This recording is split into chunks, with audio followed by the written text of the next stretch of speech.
The Magic Mike Show, where you hear the experts speak. The Magic Mike Show. Tune into the show every week. The Magic Mike Show. You can trust the show is the bomb because it's being brought to you by RacingDudes.com.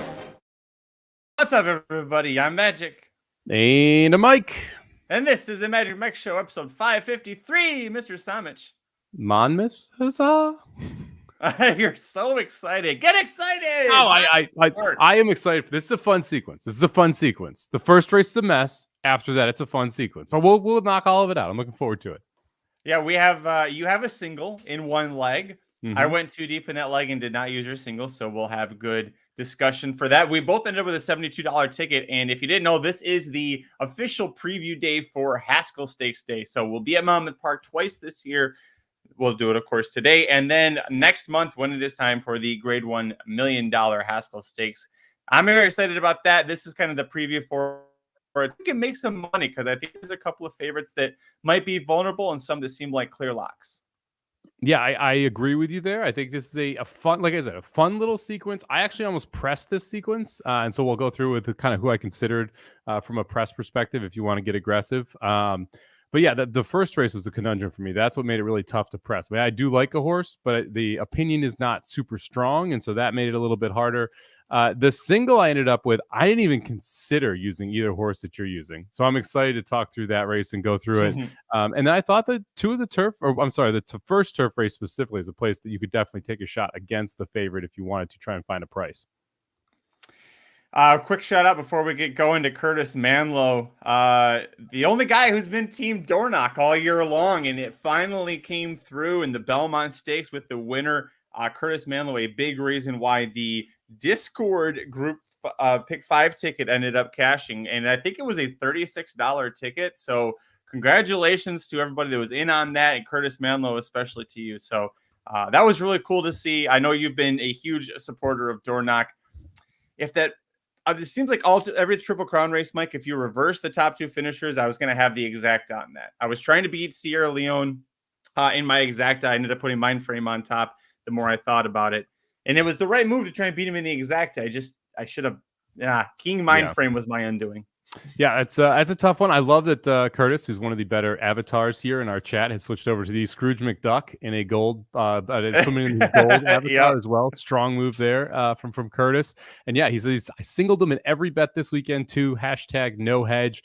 That's ballsy, man. I gotta say that is ballsy. I am one person. I don't know about you, Magic. I am happy this Triple Crown season is over because all 3 of those races were an absolute freaking mess, like an absolute mess in my mind. I never would have gotten to any of the 3 winners. It's one of those where every single race, I'm just throwing my hands up, like never getting to that horse. And everyone who had Dornoch, great job by you. I'm never getting there. It's one of those. So, and part of me is happy when that happens because it's like, well, I didn't make the wrong choice. Just was never going to pick that horse. And yeah, I'm happy we're no longer in the Triple Crown season. And now we can talk about some other stuff here that is not the same set of horses that seem to not want to run to their best in big races.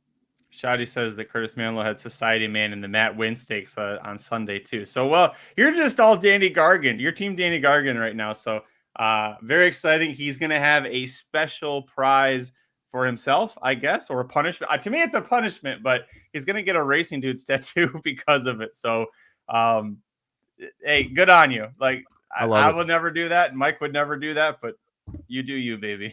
I have considered getting a tattoo like 5 times in my life, and I've never pulled the trigger. I've been very close multiple times. And I am like 40-year-old Mike looking back at the decisions I made to not get a tattoo is happy with every single one of those decisions. I've gotten a tattoo twice, well thought out, very intentional, something that had a lot of personal meaning. Again, a Racing Dudes tattoo, that's all you. But we've got a late pick 5 to cover. Monmouth Park, Saturday, June 15th, races 8 through 12. Remember, races 9 through 12 are all stakes, including the Pegasus, which is the final local prep for the Haskell. Let's get into it, buddy. Ride it up.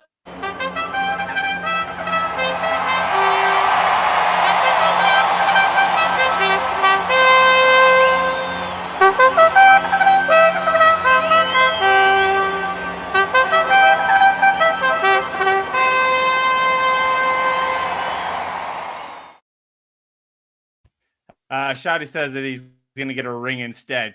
One bad decision to another. Good luck, Curtis Manlow.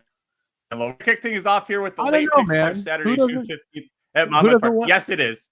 Who doesn't want a nice racing dude's ring? I see it's a racing dude's ring, right? That's the yeah.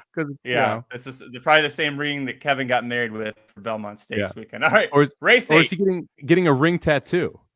It's not clear if it's a racing dude's ring or a ring. None tattoo. of these are any better decisions than the tattoo of the race. You're not making it better for him. We got 6 furlong dirt sprint, not maiden, 3-year-old fillies and mares, 4-year-old fillies and mares, in for $7,500 tags. The rest of these races get kind of sexy. This one, oof. I don't know, Bob. Where'd you go on top? Yeah, oof is right. I mean, this is I mentioned horses wanting to kind of trade who wins races. Well, welcome to the 8th race here at Monmouth. I went to the outside here. I went with Softster. He picks up Paco Lopez, best jockey specifically at Monmouth, 26% right now. And it's second time in the barn for Jose Gallegos. I probably mispronounced that one. Gallegos. But this is one of the few horses that's actually shown the ability to close. When he broke his maiden at the $12,500 claiming level, was able to come from off the pace with Castellano up, and then has not been back down to this level. We often talk, you want to be about half your claiming price at what you break your maiden. Well, now we're actually at that price here. The outside draw, I think, is a positive one. There's a lot of speed in this race, but none of it's very good. So, we'll see if I expect a pretty quick pace. So that kind of pushes me over to Softster as well, who I think will get the right type of setup here. The price is right at 9-2 as well. But man, I would not shoot anyone down for picking any horse in this race, because this is the one race where it made it tough for me to really decide if I want to press it. If I did, I would single the 8 as a start to a press ticket. Who'd you end up having on top here, Magic? So you went 4 deep and I went 3 deep and used all 3 of mine. This wasn't my top pick, but and actually the 4th horse that you used, I left off, but you have this single and I don't. So that was kind of why. I did use the 8. I went with the 2 Made Birdie on top here. This is a horse that has a win in 2 seconds at Monmouth Park. Doesn't have a win at this 6 furlong distance yet, but Claudio Gonzalez up until this meet has usually, really up until this year, has been consistently solid. He's having a little bit of an off year, especially at Monmouth Park. Just 4 for 46, but you notice that he's 19 for 46 finishing in the money, 10 second place finishes. So Barn just might need a little bit of racing luck and actually should have a 5th win, if not for a neck defeat 2 races back at the same exact level to a foe that we're going to talk about in a second. So I went with Gonzalez being someone that you just always want to play if you can get a good price on them, decent price at Monmouth Park. I'm going to scratch off Last Out, and probably you will as well. They tried, we're second by a neck at $7,500 claimers. Let's try $25,000 starter allowance. Oh, hey, it didn't work out too well. But the other 3 races at Monmouth Park, they're all good enough to win this race, I think. So that's why I made the 2 my top pick. Yeah, the 2 is consistent. The problem is consistently in second or third, which is a struggle when you're trying to pick a winner, especially in pick 5 sequences. Look, I use the 2 because I think the pace sets up very well for the 2 to be able to kind of come from just off of it. So I think that the 2 horse has a good shot at being able to run down Buchanera, who's the 1 horse who was able to beat him last time out. You've got other speed in here, and Derby Gift and Tavern and Army of Thoughts. So I do think the setup is good for More Birdie. I'm just worried More Birdie doesn't want to win all that often. It's one of the reasons I'm using 4 horses in this spot, because I don't have a ton of confidence in any of these horses, but I did like the 2.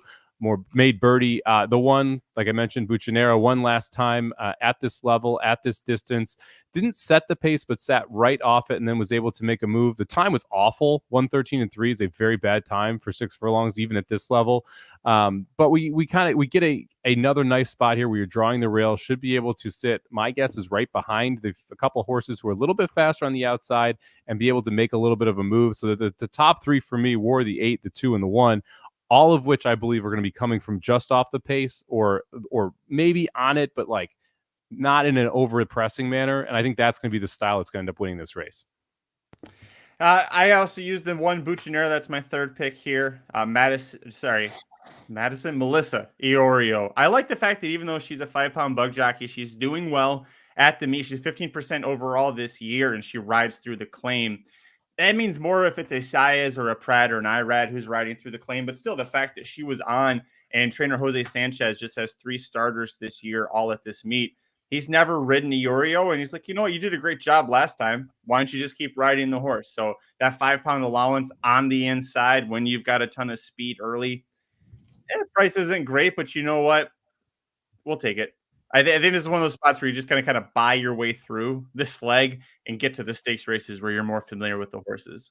Yeah, I agree with you. It's the reason why I ended up using the 5 Tavern as well. This was the horse that like I went back and forth on. The thing is like I don't know. There's 4 races on the page that are good enough to beat this field. We'll see if we get any of them because it's not very consistent that you see any of those races. But of everybody in this field, and I know you mentioned like the 2 is kind of dropping in class, but not really. I mean, they went to a $25,000 allowance, but like let's be honest, that horse never fit at that level, and they tried it once after. I mean, they were at this level prior to that. This is the first time the 5's been down this low. Was started out his career in maiden special weights, so that's right there an advantage over most of these. Then dropped into the maiden claiming 30. That's where it got the win. Got claimed that day. Was with Brittany Russell. Then gets claimed by Potts. And so it's one of those horses that's kind of been dabbling in the $30,000 claiming level in the New York circuit, and then ran at the $12,000 level in Monmouth. And you go back and you watch it, and the horse didn't break very well, broke last in that field, tried to make up some ground, but was too far back. We get a big time jockey upgrade to Castillo this day, moving off a bug. So I'm wondering if this horse just goes and just sees what happens if he's able to. I'm sorry, if she's able to. To me, she is the one that's really the class dropper of the field. That's why she ended up on the ticket. We'll move on to the second leg of the late pick 5 at Monmouth Park on Saturday, June 15th. All right, here we go. The first of 4 straight stakes races. Race number 9 is the Grade 3 Eatontown, a field of 10 older fillies and mares going a mile and a 16th on the turf course. Remember, at Monmouth Park, anything that's going 2 turns on the turf, they're starting in that chute, so they get a little bit of a favoritism to the inside runners. And with that in mind, where'd you go on top? Give me No Show Sammy Joe, the 4-horse for Grand Motion here, 6-1 on the morning line. I mean, this is just a stereotypical Mike Somich horse, right? Second off the layoff as a 4-year-old. We saw a nice improvement start in the first start out at 4. Motion 28%, second time off the layoff like this. Pratt rode the horse, and like you look at that race last time at Aqueduct, they went slow to the half, 48-3, which is slow at Aqueduct for a mile. This horse is 12 lengths back. 12 lengths back. They completed the mile in under 136, so significantly under 12s the rest of the way. And this horse closed 12 lengths on that field, ended up winning by a neck. Now we get second off the layoff, Motion going up into stakes for the first time. Love me the price is 6-1 as well. I think you have more speed signed on today as well, so should get a little bit better of a setup.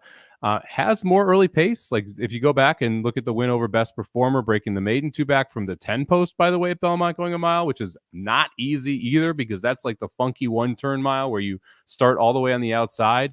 Was closer to the pace that day, and that was 47-3, was only 3 lengths off it. So has the speed to be tactical, but also showed an awesome closing kick last time out. So I'm going to go with the 4, No Show Sammy Joe. Did you use the 4?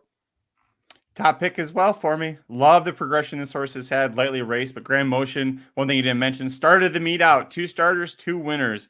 Yeah, I'm with you on the 4, No Show Sammy Joe. He used Jorge Ruiz. Grand Motion used Jorge Ruiz a lot at Tampa. So even though it's not Flo or Manny or Pratt, it's a jockey that Grand Motion is quite comfortable with and does quite well with, 24% with a 243 ROI in the last year and a half. So I'm with you. We each went 4 deep, and we have agreement on 3. The next one I'll talk about, I know that we both used the number 6, Spirit and Glory for Robert Falcone Jr.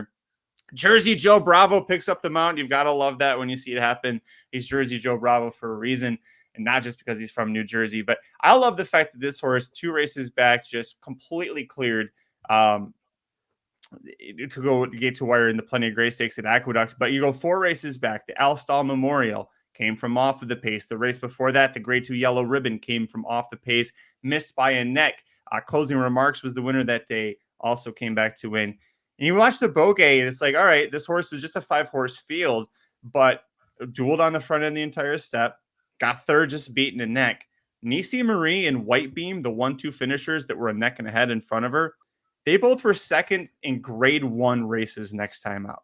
So you were a neck and a head away from 2 horses that are good enough to be runner-up in Grade 1 races in their next starts. That's pretty damn impressive. So I almost put the 6 on top. I think the upside on the 4 is what led me to go with her on top of the 6, but it was very close, 4-6 for me here. I wanted to beat the 6 in this race, almost left the 6 off, but the last race, really, when you see White Beam, when you see Nate Smith, it's like, I realize 5-horse field, the race before that 4-horse field, like it's what I like. It's a type of horse I like to leave off. But man, that last race was actually very good. Like when you go back and you watch it, and the horse has been able to show the ability to be able to come from off the pace. You mentioned it. She's also 1 for 2 at Monmouth, but the loss in the win are very different races. You go back and you look, she won the Miss Liberty at a mile and a 16th over this course coming from off the pace, then face consumer spending next time out. So I'm going to give her a pass on that one, right? Like it took a big time step up in class, probably wasn't the right idea. Now she faces horses I think she fits with. So I had the 6th and 3rd. If I was going to press here, I wouldn't use the 6. I would use the 4, No Show, Sammy Joe, and the 9, Mammon June. This is the Chad Brown horse who Shaman's going to come back and ride here as well. This is one of those Browns that I'm just really interested in. The progression was really interesting. So runs for the first time in the U.S. under the Delgado barn at Gulfstream Park, loses to Romanja Mia, who's a very good synthetic horse, especially going the 1.5 miles. Brown takes over, cuts her back, sends her out of Tampa, wins the maiden easily, runs in a $50,000 allowance here at Monmouth. I thought she looked awesome. Like if you go back and you watch that race, the kick was like jaw dropping, like one of those, oh wow, this is a really good Brown horse coming from off the pace. Seems like he's figured out how to dial her in, and I love the fact that he's throwing her in here with tax implications as well. And the price is right again. You're getting 6-1, and Chaminad's a good jockey, and ridden this horse twice before. You can even go back and you look at the European form. Ran 4th in a Group 1 over there, and then ran in the Ribsdale Stakes, Group 2 Stakes. And yeah, ran 17th. I get it. Wasn't great. But was against Warm Heart and Lumineer Rock, who are 2 very, very good horses in Europe. And I realized she ran poorly in that spot, but just the idea that she was in that race tells you what they thought of this horse, especially for the 3rd career start there. So I think it's all systems go here on the 9, Mom and June as well. Yep, I use this horse, and you brought it up. It's interesting. Second, a well-beaten second, but still second nonetheless in a 16-horse field on debut. By the way, debut is going 1.25 miles. We're sitting here in America going, if they debut it at 1 mile or over, I don't know if I'm going to want to play it. This horse is like, screw it. We're going 1.25 miles first out the gate. Out of that effort, as a maiden, goes to the Epsom Oaks, a Group 1, 4th. Out of that, goes to Ascot, like you mentioned. So this horse is a maiden up until, facing stakes in Group 1, Group 2, like super tough company. And even first time in America, Delgado doesn't try and go against maidens. He goes, let's try the Via Borghese first. Chad Brown gets the horse. He goes, what the hell has everybody been doing? Put this horse in a maiden. Oh, we break it. Okay, let's put this horse in a good N1 Excellence. Okay, we do that. Okay, this is the next step up. Tampa shippers have been winning at every single track since they're leaving. It's incredible. If you see a Tampa shipper somewhere like whether it's Monmouth, Presque Isle, Parks, any track that's kind of in the northern east area, Tampa shippers are doing well. This horse carrying on that tradition. So I'm with you on the 9. I am surprised. This is where we're going to diverge. You did not use both Chad Browns, and you left off the Flavian Pratt ridden Chad Brown horse, the 7. Tax implications. Now, the horse has struggled going beyond 1 mile, has 2 seconds in the 3rd and 4th starts at it, but she's got the kick, and she's never had Flavian Pratt aboard. And I think maybe that is the difference maker here. So give me the 7 with Chad and Pratt Daddy as well. Yeah, I couldn't get there. You mentioned the distance. That's a big time concern for me. 0 for 4 going over 1 mile. All of her best efforts have been at 1 mile. Also is not won since she broke her maiden. That was on September 11th, 2022. Never forget.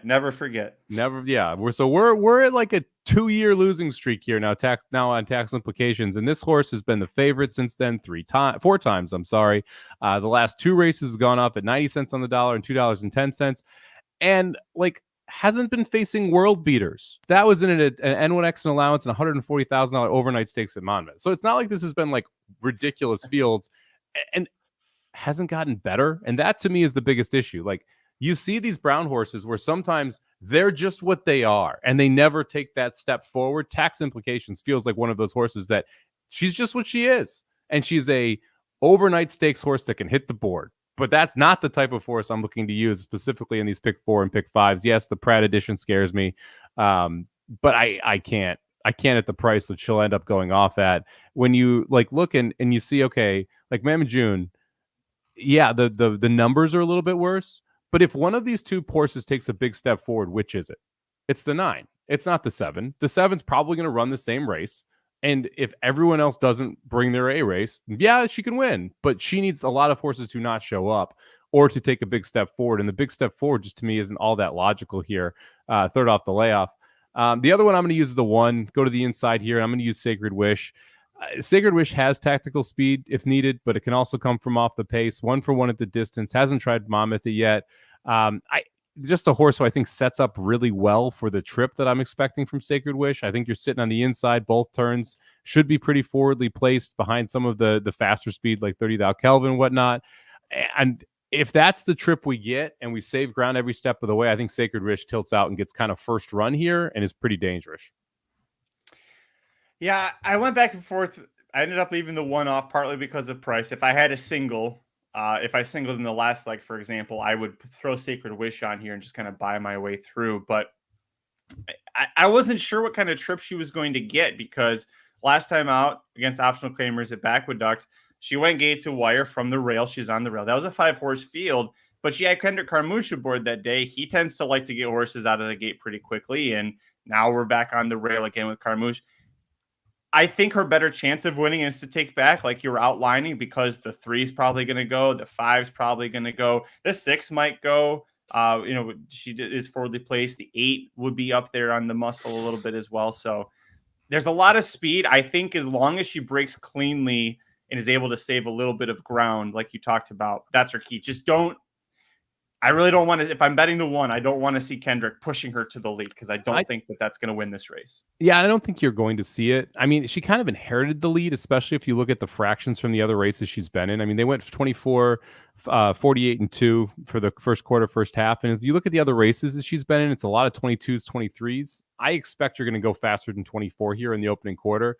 And I also think the mile and a 16th might be a good thing for her. That was the first time she had tried a mile and a 16th on the turf. The previous 4 turf races all been a mile. But you go back to her dirt races. I mean, she ran second in the CCA Oaks. That's a mile and an 1/8. She ran second in Gulfstream Park Oaks. That was a mile and 16th on the dirt. She had a nice second place finish in allowance. That was a mile and 16th on the dirt. Like, I think the distance might actually be a good thing for Sacred Wish, and she may even want more than the mile and a 16th on the turf. And so I'm happy with the positioning I think she'll be able to get. And again, I don't think that last race was a fluke specifically because of the distance. The third leg of the late pick 5 at Monmouth Park on Saturday, June 15th. Race number 10, the Pegasus Stakes. This is a prep race locally for the Haskell Stakes, as I brought up below. We're going to mile and the 16th in this race on the dirt, but I believe it's the top 2 finishers. The top 2 finishers get free entry and starting fees waived for the Haskell Stakes. So a little extra something if you think you might have a Haskell contender, throw them in the Pegasus, see how they do. Where'd you go on top in this field of 8 3-year-olds? Here's my single, baby. Give me the 1, Tuscan Sky. 5-2 in the morning line. I picked Hades in second in this race, and that should tell you why I'm saying like Tuscan Sky. You look back at the last race, the Wood, it wasn't great, and you could make the case the horse maybe doesn't like a fast track, and that's going to be the argument I think a lot of people are going to make because the first 2 wins, one was over a muddy track, the other was over a sloppy track, looked very good in those. The allowance was also a little bit of a mess because it was a 3-horse race, and Nash was 29 lengths ahead of third place, and Tuscan Sky won by 9 lengths. So I get that we're not going to give a ton of credit to that effort, but this field stinks. Like, I'm sorry, it is not good. When I have Hades and Uncle Heavy in second and third, like it kind of tells you what this field is. I've never been a domestic product fan. I don't think the Tampa Bay Derby was that good. I don't think his Florida Derby effort was good at all. Realize again, there was a little bit of trouble, but I don't think that horse is very good. And when you look through this, it's like if Tuscan Sky can show up with a halfway decent effort, I think he is by far the best horse in this field. So single up the 1 for me here, Tuscan Sky. Hopefully we can get through it. I passed on Tuscan Sky because I couldn't get over the fact that the 2 races the horse won looked impressive, but it's like, what the hell did he beat? Okay, Nash came back and won, but let's let's cut that out because Nash came back and won in a crappy race. I don't see beating Nash as like, hey, you did a good job, because somebody almost always seems to beat Nash. I am a little worried about Tuscan Sky. I don't think it's the fast track. I didn't discount him because of that. Adding the blinkers here, he's running without Lasix. Last time in the Wood Memorial, he was out without Lasix, so a little worried there. But I'm taking a shot, and I know that I'm taking a shot against him. He's the 5-2 slight morning line favorite. Top pick for me. Let's go all the way to the outside. The New Jersey bred C Streak. This is a cool horse. If you look back at what he's done, it's a New Jersey bred, debuts in a stakes race, loses to Bookham Dano. Bookham Dano, you correctly had last weekend when I did not. Then broke the maiden very impressively at Backwood. He's never faced New Jersey bred company, but he two solid efforts, I should say, here at Monmouth Park. But the Mucho Macho Man, he was very competitive in that race. The Holy Bull, he didn't break well, and it was kind of a toss-out race from that point on. Ran very well behind Knightsbridge. Knightsbridge, if he'd been able to stay healthy, like Parchment Party, we could be looking at a couple of Bill Mott Triple Crown contenders there. And then the Long Branch Stakes last out. Okay, bad field, even worse than this field, but he destroyed that field. He did what a good horse is supposed to do against a bad field and beat the piss out of him. 7 1/4 length win. The trouble is he's going to be outside, so he's got to clear everybody to try and get close, but he doesn't need the lead. I think a good stalking trip, 2 wide in the front pack going into that first turn is where he needs to be. How about Ed Owens Jr. as trainer? Starts out the meet 5 for 9 with 2 seconds. That's, you look at that and go, Jesus, he brought everybody ready to go at Monmouth Park. So hoping that continues here. When Owens and Rendon team up together on this horse, they're 2 for 2. Overall, they're 8 for 12 at Monmouth Park. That's ridiculous. Like, these guys, they're 69%, very nice in their last 16 starts overall together. So it's incredible looking at the percentages of this and going, Jesus, these guys, I'd say they're very sneaky, but the horse is 7-2. So probably not going to be sneaky if this horse specifically wins, but I put the 8 on top. Yeah, the price was the big problem for me. This horse should be 12-1. And if it was 12-1, I would be interested in using it. But at the 7-2 number, it was just in this field. You're knocking Tuscan Sky for not beating anybody. Tell me one legitimate horse C Streak has beaten. I'm looking. Yeah, no. We're gonna wait for I'm not gonna have one for you. It's gonna be a long time, because you mentioned all these races where he lost to good horses. Well, that's all he really does is lose to decent horses. And I would say the one feather in his cap, he was within a neck of First World War on the dirt. That's the only thing that positive I can say about him. No, but he's lost to Otello. He's lost to Hades. He's lost to Domestic Product. He is probably better than he was in any of those races, but he's not really that much better. He's just kind of taking these incremental steps forward. And last time that this horse faced Hades in Domestic Product, the Holy Bull that you mentioned, he was 55-1. Now, I realize fierceness made that price go up a little bit, but there's no way in hell, if I take fierceness out, that he is 7-2 in that race. And so for me, the price is just really, really, really hard to swallow with the 8 C Streak. When you look around, you're like, man, these are just, it's not a good field. I agree, but man, he hasn't beaten anybody. And so it's just hard for me to get on board. I kind of considered it too, because it feels like smaller track, and Monmouth is not a small track, but smaller track than some of the ones we usually cover, Saratoga, Del Mar, all that kind of stuff. You have that horse that's the local horse that can pull off the upset in these spots, but usually that horse pulls off the upset at 8-1, 10-1, right?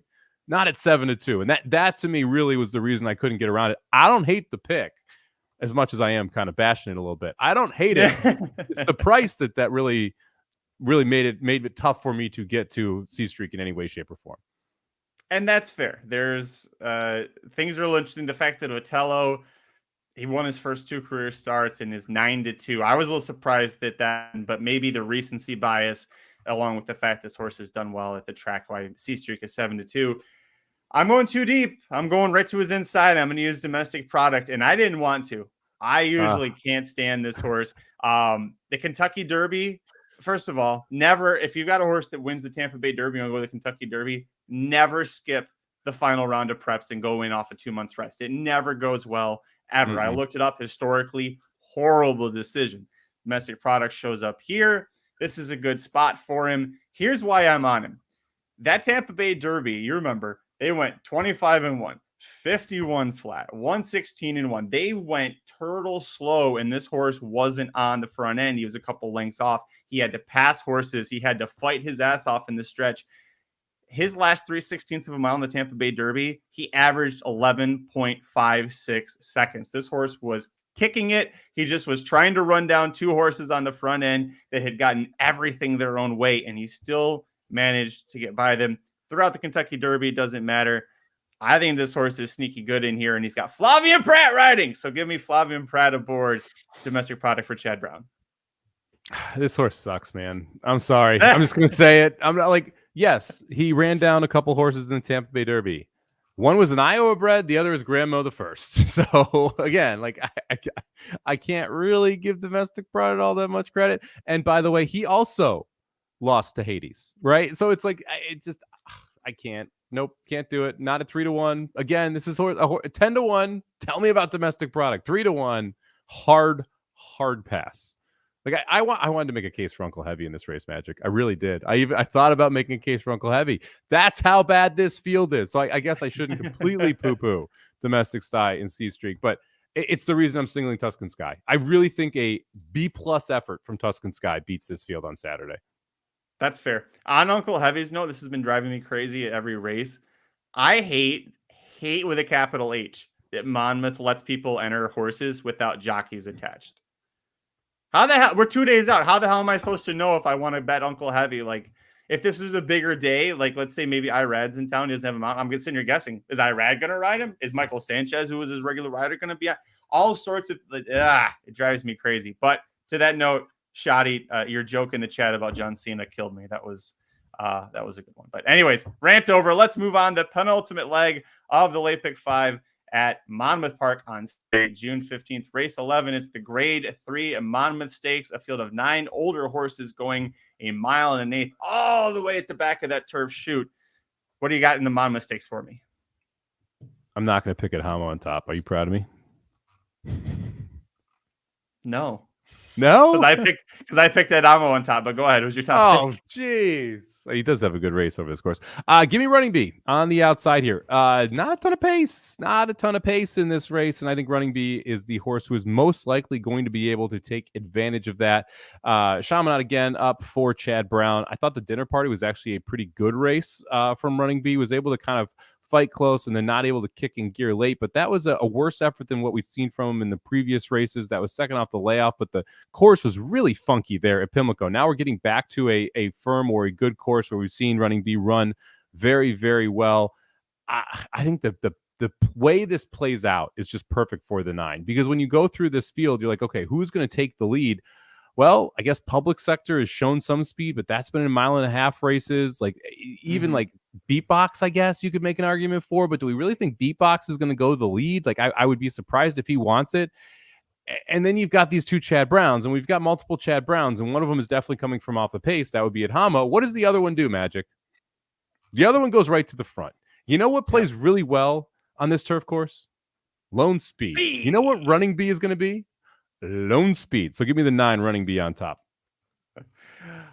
Second up for me. I've been with the 2 Chad Brown horses on top here, but you made a great case for it. I'm willing to forgive the dinner party with the soft going. Couldn't quite. Was also, I believe, inside and just really couldn't dig in late when needed to. And Belnikov came rushing to get by. But I love the number 9 Running B. I'm here with you on this one. I did put Adamo on top, the winner of the 2022 United Nations Stakes, a Grade 1 race, and now he's here battling, trying to get back to form pretty much ever since then.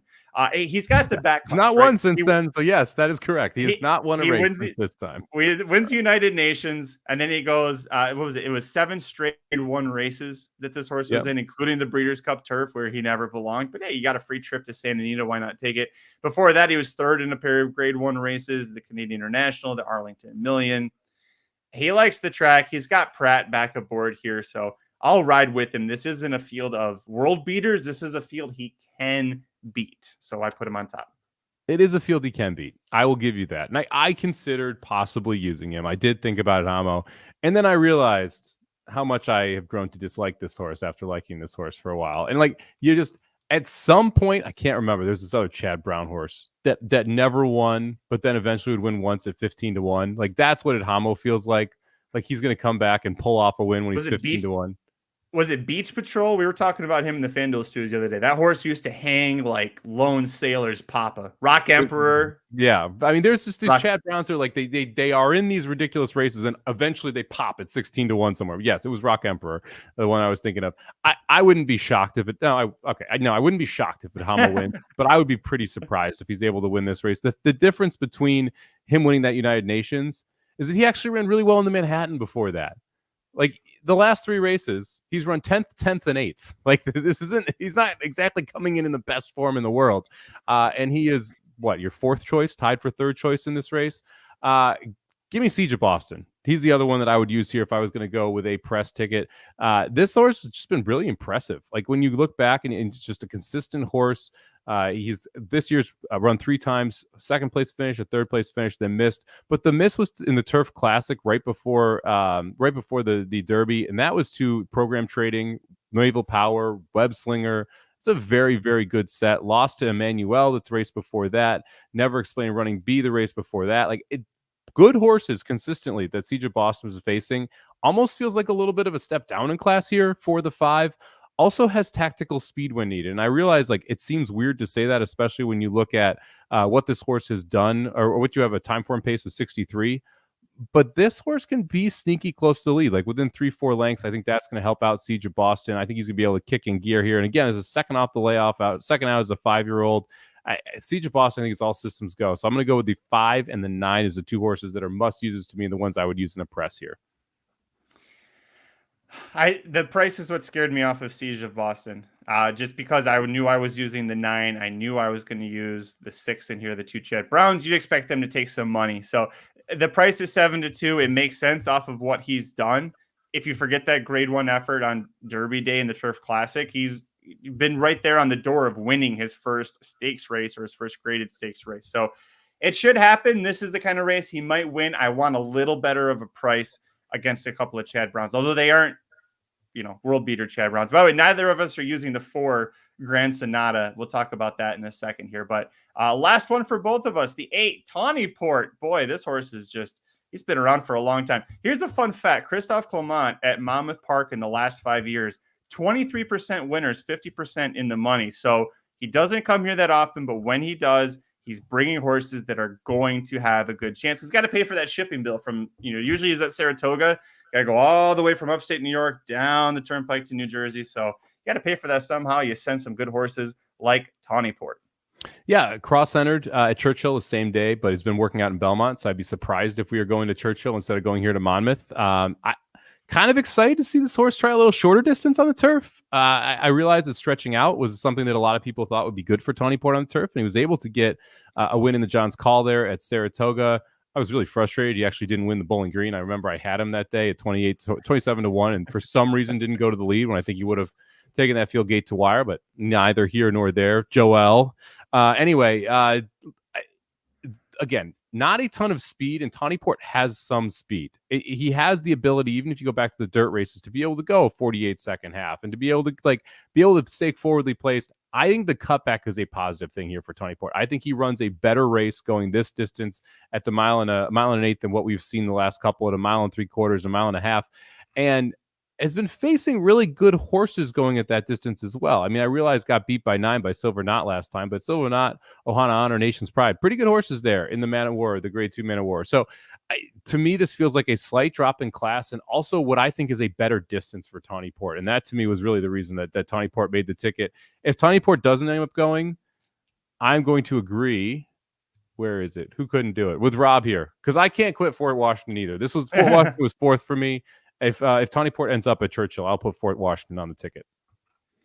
And if Tawny Port ends up, I already said that, because if he ends up at Churchill Downs, and haven't heard, but I'm with you on that. Boots and cats and boots and cats and boots and cats. Give me the number 2 beat box. I got the number 2 beat box in 4th. But again, let's go back to the number 4 Grand Sonata, 3-1. Neither of us are playing. Todd Pletcher, Javier Castellano, a rallying second last time out. it feels like, Mike, to me that this horse is here because Todd's like, this. You are not a New York turf horse. There is no way that I can send you to keep facing New York turf horses. So we show up at Monmouth, see if we can catch a flyer. I think the horse is good enough to hit the board. Absolutely. I just don't want to play this horse to win at 3-1. Yeah, same for me. This is a clear trifecta horse, but not one I want to put on top. One for the last 3 years, essentially. That one win came in an $80,000 optional allowance. Did beat Easter that day, so pretty good win, but that was just a 6-horse field at Saratoga. So to me, just the price is wrong for what showed up here for the rest of the field. And of course, I think you can take a shot against, especially as a favorite. Price is wrong, Bobby. I know everybody else was saying in their minds too. Fifth and final leg at Monmouth Park on Saturday, June 15th, race 12, the grade 3 Salvatore Mile Stakes, a field of 8 older males going, you guessed it, a mile on the dirt. Close us out strong. Where'd you go on top? I lukewarmly put Bright Future on top, who's even money here. The reason I say lukewarm is I did go 3 deep in this spot just because I don't fully trust that Bright Future is just going to be able to run away from them. Like the Jockey Club, that wasn't a very good race. Like I realize it's a grade 1 at Saratoga, but like Proxy, Tyson, really? That's who ran second and third there. And you go back to the race before that, Speed Bias, Arturus, who we're going to talk about here in a second, the 3. I'm not sold that Bright Future is awesome. I think that especially that buyer in the Breeders' Cup is faulty. I'm not sure the buyer in the Jockey Gold Club is completely accurate either. So I have Bright Future on top. And I think the weight drop actually is a pretty positive thing for him here. But maybe going just a little shorter than he wants. And I just don't completely buy the buyers that we saw the last couple of races. If I was going to have a single in the sequence, it would be Bright Future, but I'm with you. I have enough question marks to not go that route. I went too deep. And by the way, the 3 you used, I've got both of them on my ticket. So you might look at Bright Future and wonder, why the hell is this horse a grade 1 winner at Saratoga here? Well, he hasn't run since the Breeders' Cup.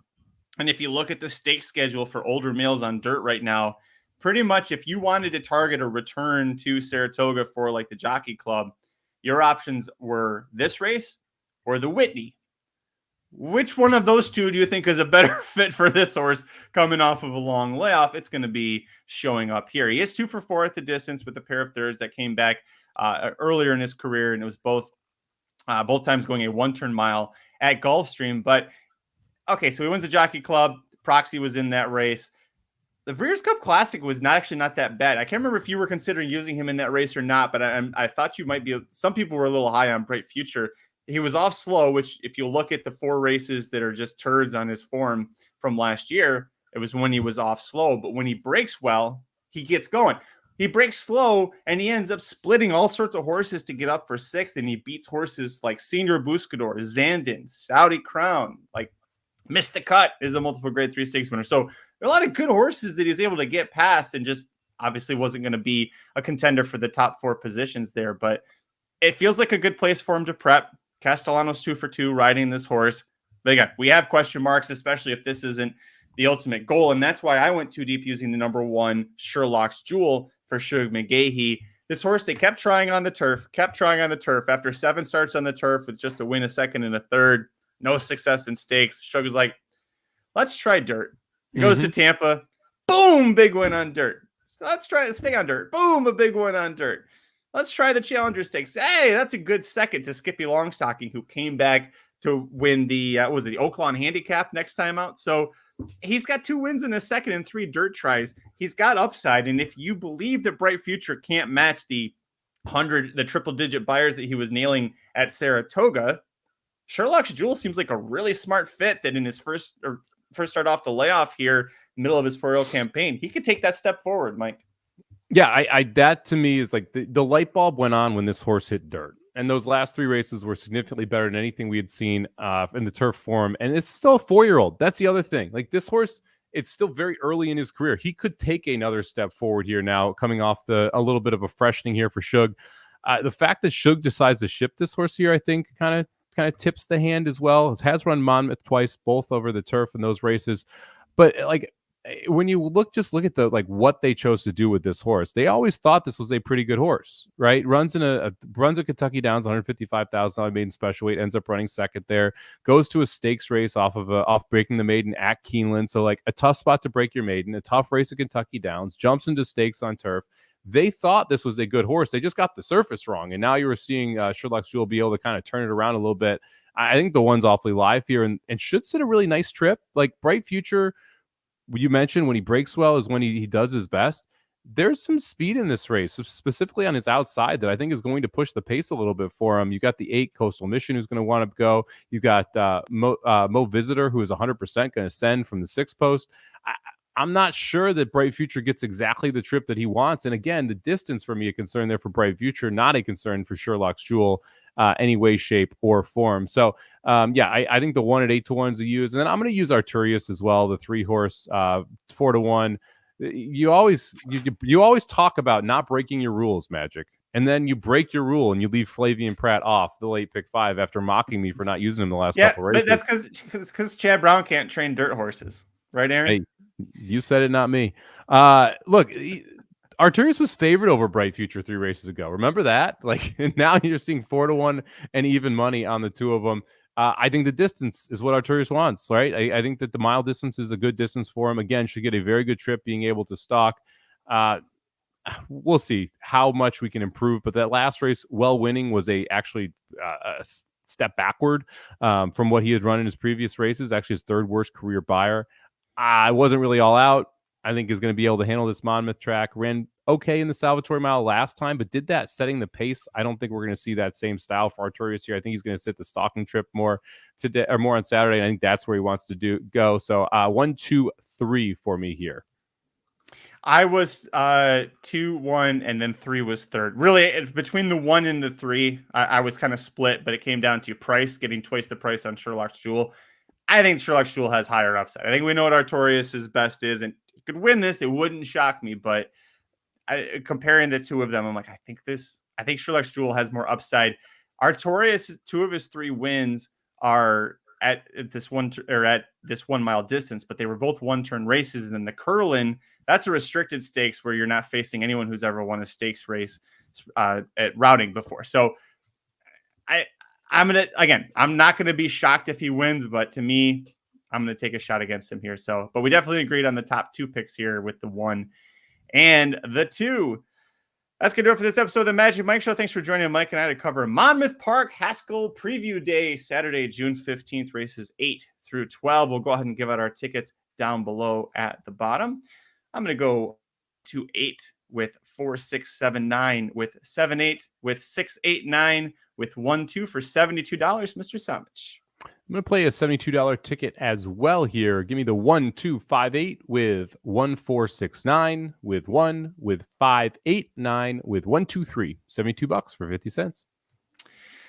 Coming up later this weekend, not a whole lot outside of Monmouth Park, but next weekend we've got Stephen Foster preview, which will be exciting. Up next week is Royal Ascot, Tuesday through Saturday. We're not going to be covering it here on the Magic Mike Show, but we will be watching. It's a lot of fun. Father's Day is this Sunday, and so usually with Father's Day means it's Ascot time. So get excited for that one. Lots of great fields and great racing. Mike, is it No Nay Never that you always like to play in those 2-year-old turf sprints? Yeah, No Nay Never in the 2-year-old turf sprints, Galileos. It's to me, a lot of it is just looking at sires and who has consistently has success. No Nay Never is one that I love playing as a young turf sire because it seems like No Nay Never's run very, very well and can handle that course at Ascot as well. Stay tuned here in just a couple of minutes. Dudes Who Bet Sports will be live. Papa Dude and Aaron are going to be talking about their favorite betting angles and their favorite types of bets to make. So tune in for that. A little bit of a different show because we're down to the NBA finals, the NHL finals. I don't know which one's less competitive. I guess probably the NBA finals. Boston's up 3-0, but Florida's up 2-0 on Edmonton Oilers. I'm a little mad Edmonton made it because I predicted Dallas, Florida coming into this. Edmonton, Tanev went down for Dallas. Everything kind of the wheels fell off for him. But Bobrovsky, man, they give this guy the MVP. He is standing on his head every game to get the Florida Panthers the win. Do they complete it, and is it a sweep? I think they win Game 3 tonight. I have Florida plus 120. I also bet them reverse money line. You can get them plus 265 minus a goal and a half tonight. So it took them at a big time price, almost look close to 3 to 1 there. Right in regulation, you get them plus 190. Look, this Florida team is just better 5-on-5. You saw how frustrated the Edmonton team was getting toward the end of the second, toward the end of game 2, specifically in the third period. If Florida's not scoring on the power play, they're screwed, and they have not scored on the power play yet this series. So if that trend continues to hold, Florida's going to be very, very difficult to beat. It's more competitive than Boston, Dallas, but I still think you're going to see a similar result. I think it's Florida in 5. I think it's Boston in 4. You can catch me on FanDuel TV this Friday from 5 to 8 Pacific, and then Sunday morning 9 to 12. Ooh. I got the 9 to 12. Not only is it Father's Day, it's also my birthday. And they went, hey, you know what you want to do that day? Wake up bright and early and come to the FanDuel Studios in Culver City. New guy, get your butt in there. But anyway, check me out 9 to 12 Sunday morning, 9 to 12 Pacific, and then 5 to 8 Friday night. What about you? What's your VSiN schedule, bud? We're going head-to-head, Magic. First time in history. You'll be on from 9 to 12 on TVG there. I will be on from 9 to 12 on Sunday on VSiN. So make sure you're checking out VSiN on Sunday if you want sports betting. Magic cover you with the horses there. You want horses or sports? We got you covered with both. That's how we're going to look at it. If you don't have 2 screens by today's age, I don't know what the heck you are doing, right? So just watch us both and you'll have a great time. I'm on VSiN tomorrow from 2 to 3 Pacific, 5 to 6 Eastern, talking everything sports. And then the handle, VSiN, 9 to noon, and on DraftKings television as well, 9 to noon, both Saturday and Sunday Pacific, noon to 3 Eastern. So it'll be a pretty busy weekend. Thanks so much for joining us. We'll be back next week for another Late Pick 5 on Thursday. But until then, I'm Magic. And I'm Mike, and I always forget our birthdays are 4 days apart. They are. I don't know why. Every year, I know you're close to mine, and I'm pretty sure you're always after me. But I know that's why we have calendar. That's why I have a calendar. I can't. There we go. I don't have it up here. I have it right here. Anyways, thanks for joining us. Oh, are you in on this yet? I didn't know that the season's. Oh, that's right. It's June. Man. Wow. What a slacker. Not even. I'm not a slacker. I'm a sellout. I sold out to FanDuel, so all my attention is horse racing. Sorry, CFL. Unbelievable. CFL lost half of its fan base. They got their. By the way, Winnipeg got their ass beat by Montreal on opening week. So take that -6.5 as you wish. Anyways, join us back here next Thursday for the Magic Mike Show. And until then, good luck out there. The Magic Mike Show, where you hear the experts speak. The Magic Mike Show. Tune into the show every week. The Magic Mike Show. You can trust the show is the bomb because it's being brought to you by RacingDudes.com.